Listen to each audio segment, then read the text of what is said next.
Planet Earth, home to over 6 billion people, all of whom have only one question on their minds. What's for dinner? This is the big world of food. I'm your host, Chef John Veronese.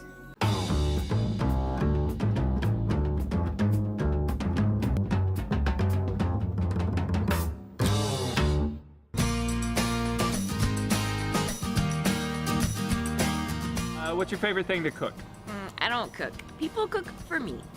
What's your favorite thing to cook? Anything fried. Are you a good cook?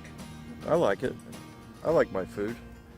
Hi, I would like to welcome everybody here to Bramer Custom Design at our cooking roundtable on the big world of food. Today we're here with author of Secrets of Louisville Chefs Cookbook 3, Nancy Miller, and also Chef Louis of Asiatique and August Moon. This is Zenda Davenport, culinary enthusiast, and also Chef Josh Moore from Valari. This is Jessica Pollo from Louisville Magazine, and also Michael Crouch from Bourbon's Bistro. And this is Ron Mikulak, food editor, Courier Journal, and also Debbie Richter from Lynn's Paradise Cafe. And cooking my dish, this is Vicki Rogers from Light 106.9 Radio. The Cooking Roundtable. How are we doing this afternoon, Nancy? Just fine. Thank you so much for having me on. Oh, it's been wonderful. This is a great book here. I love the cover. And Well, thank you. It was so much fun doing. We have 52 local restaurants, over 200 recipes, and there are some of everybody's favorite dishes from their favorite restaurants here in Louisville. well, that's a lot of recipes and a lot of chefs in here. And it's your third cookbook. So how did you feel this one coming along compared to the rest of them? I think it's even better than the other two. Yeah, I believe that it really shows how far Louisville has come. Wonderfully progressive food, and the chefs were just terrific to work with. Everybody was really fun and terribly gracious, sharing their recipes. So the home cook can really go home and create wonderful dishes. Well, it's kind of even just like for you as a chef in the kitchen, the recipes always kind of get better as working progress from the first book to the third book. What are some of the challenges that you've had putting together this book? Working with 52 different chefs. I definitely understand that. Those were 52 different challenges. Every one 52 different personalities too, huh? Yeah, very different personalities, but it was really fun. Now, Really Nancy, fun. have you made all the recipes in the book? I haven't made all of them, but I'm working my way through them. They're just all really fun. Some are very simple, some are a little bit more challenging, but all of them can certainly be made by the home cook. And you have lots of friends because you're cooking all the time. I do. I seem to have more friends now that the book is out than I did before. So people seem to want to come over and have dinner now. Yes, it makes you more Yeah, popular. it does, yes. Yeah, and I understand also too, getting these recipes together. Me being a chef, I know how I create my recipes. They're all thought process in your head and actually put them with a piece of paper. Why don't you tell us about a little bit of, those things you had to overcome of making sure these recipes are all put together and able for the home viewer to understand? Well, it was interesting working with the chefs because, as you know, very often a chef will create a recipe that serves 60 people. Yes. So if you want to make that so it only serves 8, I had to work very closely with the chefs to get all of the ingredients proportioned. But that was part of the fun of it, really going into some of the kitchens and spending hours talking to the chefs to get each recipe perfect. And I think they are. I think they're very user-friendly, very fun, but creative. Yes, I know that's about my hardest thing to do, is to try to find things to scale down so it can be done at home, or different equipment or techniques that may not be available through the home kitchen as it would be a professional kitchen. That's right. Almost every chef I talk to emphasized that use a recipe as a guide, but it's really much more fun to start experimenting on your own and add some of your own ingredients and have fun with it. If you don't have fun while you're cooking, something's wrong. Yeah, definitely. And I like to kind of touch on that too. When you're making recipes from cookbooks, some people want to live and die by what it says in the cookbook, that they have to use that certain ingredient in a certain way. And that's what makes a chef, that you improvise. If you don't have a certain ingredient, you find something that may be closer to, or a substitution, and it doesn't have to be that way. So definitely put your own mark on your recipes. Now, I must say, when you're baking, if it's a recipe that you're baking, you do usually need to follow the recipe a little bit closer. Yeah, unfortunately, that's my foe. I call myself more of a chef than a pastry chef, because the exact science of pastries. We have certain people here today that are a little better than others at making pastries, but... And if something doesn't turn out, it's not the end of the world. It is a recipe. It's not supposed to be something that upsets you and gets everybody stressful. It's supposed to be fun. Yeah, and you get to enjoy your creation when you're done with it. That's right. You get to eat all your hard work. Well, excellent. Well, let's talk to Vicki Rogers here from Light 106.9 Radio. Okay. She has prepared my dish over here that we serve at the restaurant. It's my feta queso dip, served with flatbread. Why don't you talk to us about what you went through making this recipe and some questions you may have had. Okay. Well, one of the questions that I had is you had 1 ounce of oil to start to saute. We sauteed the celery and the onions and the red pepper in 1 ounce of oil. Now, whenever I cook, the recipes that I always see don't say 1 ounce of oil, they say 1 tablespoon of oil. So I actually had to go to my cookbook and look up how much is 1 ounce, and it's 2 tablespoons. So I figured that out. Yes. So yeah, that was good. So, and then we could Google, sometimes if my daughter just goes, go Google what that is, Mom. Okay, we'll figure it out. Okay, so then the other thing I thought that was interesting was you used 80% corn oil or 80% vegetable oil and 20% olive oil. And I just wondered why you did that combination and what does it make it, how is it differently tasting because of that combination of oil? Well, a lot of cooking in the restaurant, I use what we call blended oil, and it's already a pre-mix, and it's 80% of vegetable to 20% olive oil. And I like to use that in my cooking because I like to add a little flavor of the olive, but in some dishes that are not Mediterranean or Italian based, you don't want that strong olive oil flavor, but you want to add a little extra flavor to the dish, and that's why I enjoy using that mixture, and it's pretty much my base of cooking oil that I choose to use. Well, I'm glad to know because I'm going to keep using it. So I think it's tasting pretty good. And the other thing I wanted to tell you is too, when I was just cooking, when I was stir frying the onion and the green pepper or the red pepper and the garlic and the celery. I mean, my husband was going crazy. Oh, this smells so good. It's so wonderful. And it's just a basis for, you can mix, you can put Italian tomato sauce in there and just pasta and just all of a sudden have that. It's a good basis for just about anything. Yeah, it almost kind of smells like, whenever people, they call almost mirepoix, that base mixture, the onion, celery, or carrot, or in this case more Trinidad because you're using the peppers, that you get that aromatic of almost Thanksgiving, and the idea of cooking them at that time is to sweeten up the vegetables and bring out the natural sweetness of caramelization. Yes, and then when you add the garlic, then it's even better. So we have lots of garlic in there. Very, very good. And I want to ask you about the pine nuts because where do they come from? Why are they so good? And I know you use them in a lot of your recipes. Yeah, I really like them. They just have that nice subtle flavor, and they have a high fat content, so they make them rich. Pine nut is kind of actually very unique. They're harvested on the bottom of a cone, and there's only like 5 nuts per cone, so it's very labor intensive, and that's why the price of pine nuts are usually a little high. I see you definitely have a good amount of pine nuts on this dish. Yeah, I use it for a little more of a garnish, but it definitely looks really pretty. Something else I kind of done with this dish when I originally created it, I put prosciutto in it, or ham to enhance the flavor. But this is a little more of a vegetarian style here. So To prepare the feta cheese queso dip, first you're gonna have to toast those pine nuts. Preheat your oven to 350 degrees, place the pine nuts on a cookie sheet and bake until golden brown. Check frequently to make sure they don't burn. Next, saute your celery, onions, and red pepper in the oil until translucent. Add the cream and feta, simmer on a low heat until the cheese melts. Add the pine nuts and season with pepper to taste. Serve with pita bread. Take your taste buds on a tour of Kentucky. It's a lot of fun. Watch Secrets of Bluegrass Chefs with host Tim Laird, Saturday nights at 10:30 on WBKI. Tune in to The Barbara Bryant Show, weekday mornings at 6:30 on WBKI, CW7.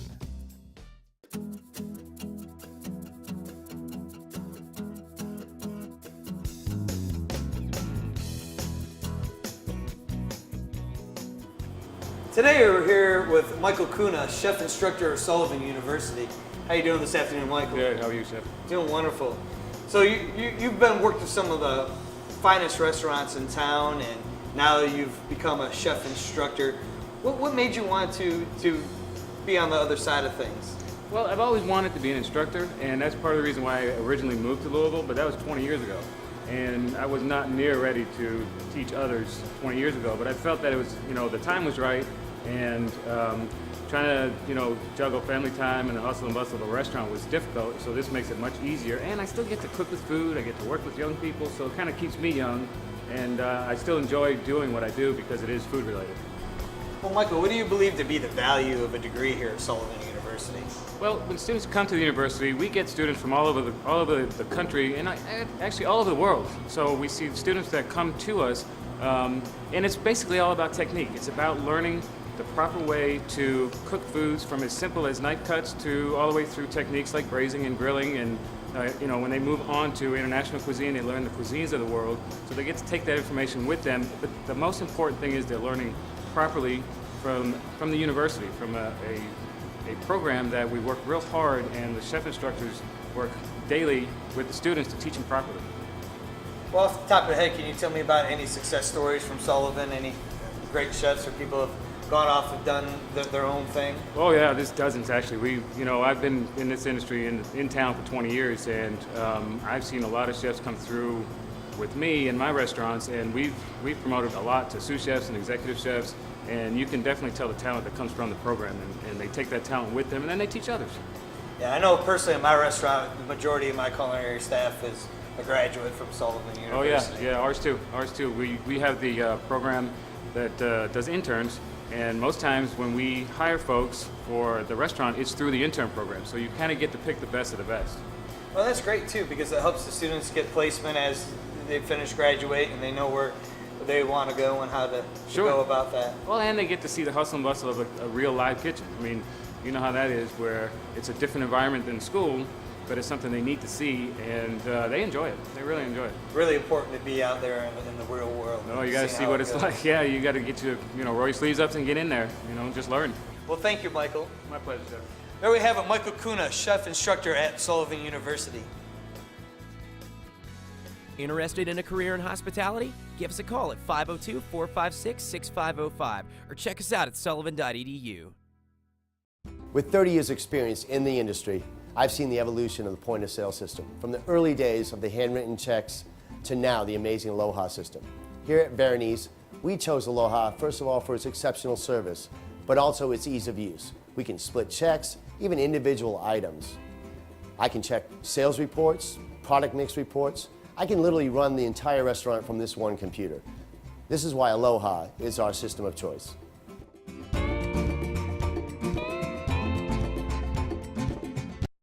Make a switch you can bank on with Commonwealth Bank. Right now, open an Extreme checking account and we'll give you a cash bonus. Visit switchforcash.com today.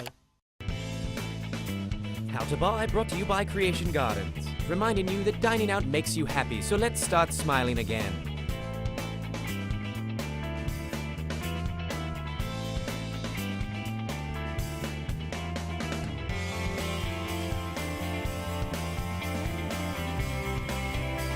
As a chef, I love to use microgreens. In my restaurant, I use them in salads, I use them for garnish.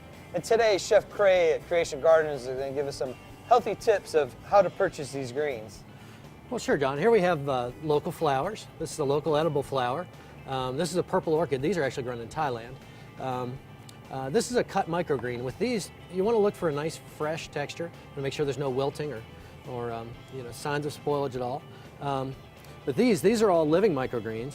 And these are all raised local here? These are all grown locally. We have radishes and collards, kale greens, beets, and mizuna. All these are going to taste reminiscent of the grown-up version, just a little more intense. And lastly, this is my favorite. This is a locally grown snow pea sprout. And these are delicious raw. You can eat them by themselves as a little salad or just use them as a garnish on your entree. All right, well, these are some beautiful greens. We have radishes here, collard greens, and beets, mizuna. They're very pretty, and I love to eat these greens. They're beautiful and have great taste to them. Craig, thank you for giving us some wonderful tips of how to buy today.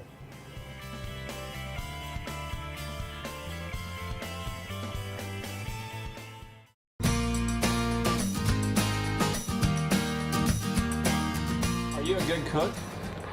I can barely boil water. What do you use when you cook?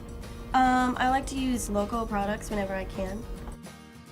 The Cooking Roundtable. And over here we have Jessica Polio and Michael Crouch from Bourbon Bistro. And tell me, what dishes have you tried to create today from the Secrets Cookbook? Well, I actually decided to do the bourbon and chocolate bread pudding. Wow, that's a good combination. I guess for Bourbon's Bistro, you have to have some bourbon in it. That's right. That's right. And when I was making it, I'm very much a novice chef. But the directions were very easy for someone like me. And my house smelled wonderful. I have a 4-year-old little girl, and she came running into the kitchen. She said, "Mama, I smell chocolate." So Did she try eating your chocolate chips before you got a chance to cook with them? she sure did. She sure did. Well, and then of course it calls for bourbon, so I had a sip of bourbon while I was cooking it, and that always makes it more fun. So Yeah. you can enjoy it while you're doing it. Yeah. But I did actually have a couple of questions for Michael, who created the recipe. And that was, I'm curious as to whether or not the recipe did call for a vanilla bean to be cooked in the sauce before you pour it over the brioche bread. And is it okay to use, say, a vanilla extract instead of vanilla bean? Yeah, absolutely. There's many variations you can do of bread pudding in general. Like, as they were speaking of earlier, recipe is only a concept. Even in baking, the bread pudding is a pretty simple dessert to do. So, I mean, there's all kinds of variations you can do and incorporate into it. And vanilla works just as well. Okay. Why did you choose the vanilla and the bourbon? Why did I? Yeah, well, just in general, vanilla. I mean, bourbon pulls off many accents, different types of bourbon, charcoal and smokiness and vanilla, and there's so many different flavors you can pull out of bourbon that you can incorporate into certain dishes. And chocolate, vanilla, both of those work very well with it, as does ice. Just better. That's right. And I actually did use the eggs from the farmer's market on Bardstown Road. And one thing I just kind of wanted to mention to the home cooks too is that sometimes the chefs, the ovens we use a lot different. They're a lot more powerful. They're convection. So, sometimes the cooking times that we give compared to what you're going to find here in the book are going to be just a little different because of that reason. I'm sorry, Michael. I'll let you continue. Oh no, I was just speaking of, like you said, like on the ovens, the convections and whatnot. I would definitely cook at a faster rate and higher temperature than the home cook. But this is great. You also should serve maybe some ice cream or some creme anglaise or bourbon. Is that how you serve it up at the restaurant? Caramel. Come with a sidecar of bourbon? I do. Absolutely. I just kind of stuff it right down the middle of it. In a large saucepan, heat the cream with the vanilla bean, bourbon, and 1/2 cup sugar until the mixture is hot and the sugar has dissolved. In a mixing bowl, add the remaining sugar and eggs and whisk until a pale yellow. Add the cocoa powder and whisk until incorporated. Pour the hot mixture into the eggs and sugar. Then pour the liquid over the dry mixture in the baking dish, evenly covering the brioche mixture. Cover with foil and bake for 45 minutes. All right, well, let's go to Ron since we're talking. This is Ron Mikulak of Food Editor at Courier Journal, and his chef over here, Debbie Richter of Lynn's Paradise Cafe. He's prepared one of her recipes. Why don't you tell us what you have over here today, Ron? It's the Sunday dinner Kentucky macaroni and cheese. The recipe is really heavy on cheese. It uses 3 cheeses in the sauce, cheddar, fontina, and Gruyere. And I found all 3 at Creation Garden downtown on Main Street. A great source for unusual ingredients. Definitely local ingredients too. Especially local ingredients. And the recipe suggested Kenny's aged cheddar, and I found that there. It also calls for maple cured bacon, and so I decided to use that. I brought some home last weekend and cooked it up in the microwave. Oddly enough, it burned unlike most bacon that I cook that way, it burned pretty quickly. The recipe for this calls for baking in the oven, so I did that, but it burned again pretty badly. And I attribute that, I think, to the fact that You know, it's burned pretty badly in the oven. We definitely have some char here there. I think that ties into I can't say I have not done this before, but it looks like the tricky part of the bacon that fooled you there is for them to put that maple in it. It added a higher sugar content. Higher sugar content. And that's kind of what over caramelized for you there. Great, and I think this type of situation ties right into what you're saying, you know to adapt the recipe, and you can take a different type of bacon and add it to it, and it would really still come out very rich and flavorful. And timing, maybe adjust the timing, and we use a very thick bacon and that makes a difference. Right, exactly. But there are different curing processes and smoking processes, and so just to know the product and then make the changes as needed. But it looks like you did a great job. So what's the thought of the creation here, the multiple different cheeses? The multiple cheeses, well, the decadence and richness, and it is a Sunday macaroni and cheese, and obviously on Sunday you tend to, hopefully we can all relax a little bit and let go of our worries of the week and indulge. Well, I know you definitely have some of my favorite cheeses in there. I love the fontina, the creaminess, the nuttiness that it adds. And trying to use Kenny's, which is a local product. Well, how did you find Debbie's recipe, how it worked for you? Just fine, really easy, straightforward. Sort of fun to do. You cook the macaroni first and then layer it. So you sort of dig it with your hands, and sort of after macaroni's cooked and cooled, you sort of dig in there and sort of scatter it around with your hands. Same thing with the bacon. It's a very tactile kind of recipe. I liked it. Different than the traditional with a bechamel sauce or some kind of a mornay. So is there cream in there also? There is a little cream. Eggs. No eggs. So you got a binder there that kind of holds it all together. Right. It makes almost like a custard. So it's definitely different than the traditional macaroni, and a little bit decadent, but oh well. For Sunday dinner macaroni and cheese, first preheat your oven to 300 degrees. Cook your bacon and boil your macaroni. Mix all of the cheeses together in a bowl.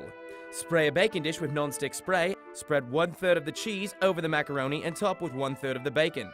Place another third of macaroni on top of the bacon, followed by 1/3 of the cheese and 1/3 of the bacon again. Repeat each layer one more time. Top with the breadcrumbs and place back in the oven for 20 to 30 minutes. We know what it's like to be part of a great team, and the Kentucky Department of Agriculture has put one together with Kentucky's growers and food producers. Look for the Kentucky Proud symbol at your grocery store. The products are grown and made right here in Kentucky, so it just makes sense they're fresher and taste better. So be a part of our team. Buy Kentucky Proud. Nothing else is close. Make a switch you can bank on with Commonwealth Bank. Right now, open an Extreme checking account and we'll give you a cash bonus. Visit switchforcash.com today. Veronice, eclectic, contemporary Mediterranean cuisine, extensive wine list, Four Seasons patio, exciting atmosphere, fresh Kentucky Proud local ingredients, vegetarian friendly, live jazz 7 nights a week. For more information, call 502-899-9904. Veronice, 2106 Historic Frankfort Avenue. Cool Tools is brought to you by the Dine Company.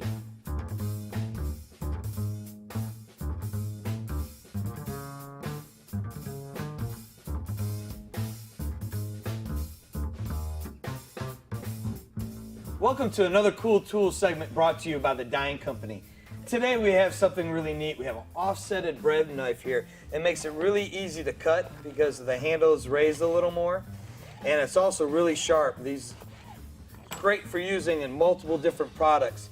I also love to use it to cut tomatoes because tomatoes in the summertime tend to be really ripe, and this just really slices through the tomato. It's not going to bruise it, and it makes cutting a lot easier for the home cook. All right, we're making a little bruschetta here this morning. We're also going to take the Dexter Velo Sure Grip knife. It's also great for chopping vegetables. It gives you the extra surety of cutting here and making sure that you're not going to slip with a large knife. I'm just making a couple horizontal cuts and then coming across with a couple vertical cuts to get some really nice fine chop here. We're going to add a little bit of the onion to the bruschetta. Also a little bit of a chopped basil here. Garlic, oil, and some salt, pepper. And we're just going to put together our bruschetta.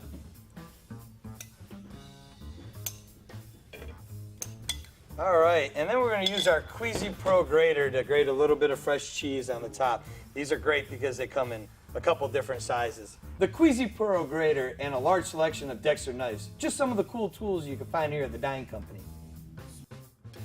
For all of your culinary needs, come to the Dine Company at 3110 Preston Highway or check us out at dinecompany.com.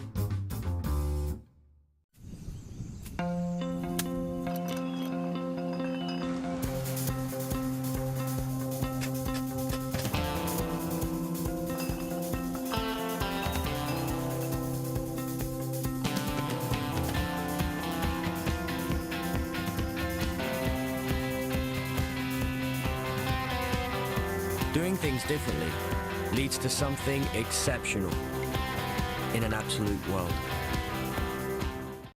Welcome to another exceptional experience brought to you by Absolut.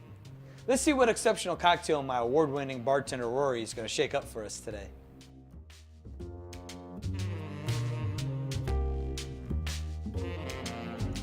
Now today we're going to be making the fresh tomato Bloody Mary. It's a cocktail that originates back in Paris in the 1920s in a bar, Harry's Bar in Paris, one of the great hangouts of Ernest Hemingway. What we're going to do is we're going to start with some of our fresh tomatoes grown locally here in our garden, a little bit of oregano, pinch of salt, a little bit of pepper, dash of Tabasco, a little dash of Worcestershire, a little bit of lemon. We're going to muddle this up in the glass. Get everything mixed together nice. Release all those flavors of the tomatoes.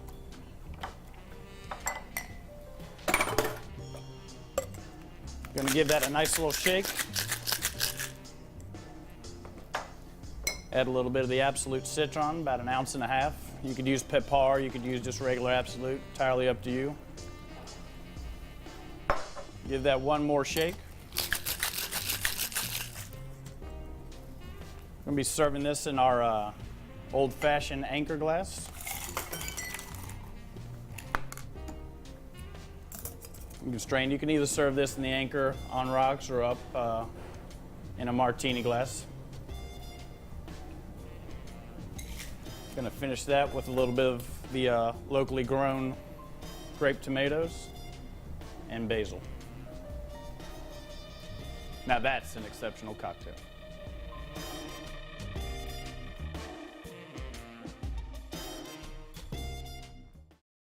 Make a switch you can bank on with Commonwealth Bank. Right now, open an Extreme checking account and we'll give you a cash bonus. Visit switchforcash.com today. Recipe of the Week brought to you by Kentucky Proud. Today we've had the opportunity to get together with some of my friends and some of the best local area chefs to create some recipes and to share our secrets. And the recipe I prepared today is one of them from the Secret Chef's Cookbook.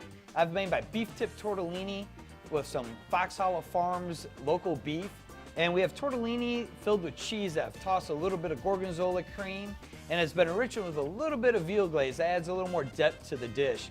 We also have some toasted pine nuts, grape tomatoes, and baby spinach. And on top, I like to use a little bit of crispy prosciutto. It's my own twist. I lightly fry it and adds a little bit of texture to the dish, and it's really wonderful. And for this recipe and many more, visit bigworldoffood.com. Until then, I'm your host, Chef John Veronese. And in the meantime, visit me at my restaurant, Veronese, 2106 Frankfurt Avenue. Remember to join us next week for part 2 with more secrets of Louisville chefs here on the Big World of Food.